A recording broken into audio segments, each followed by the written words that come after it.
അതുകൊണ്ട് അമേരിക്കൻ പ്രസിഡന്റിന്റെ ഒന്നാമത്തെ ഉദ്ദേശം എൻ്റെ ഒരു മനസ്സിൽ വരുന്നത് പലസ്തീൻ രാഷ്ട്രം അനുവദിക്കാതെ ഇരിക്കേണ്ടതിനുള്ള ഏറ്റവും നല്ല മാർഗം തൽക്കാലത്തേക്ക് ഒരു പ്രശ്ന പരിഹാരം ആവശ്യമുണ്ട്.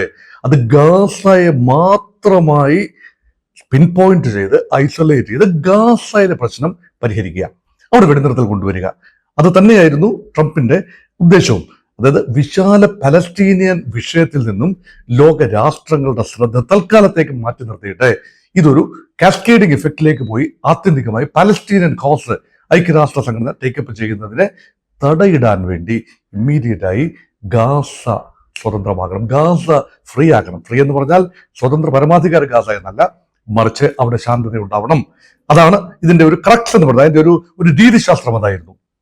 അങ്ങനെയെങ്കിൽ രണ്ടുപേരെ കൊണ്ട് സമ്മതിപ്പിക്കണമല്ലോ. ഒന്ന് ബെഞ്ചമിൻ നെതന്യാഹു, രണ്ട് ഹമാസ്.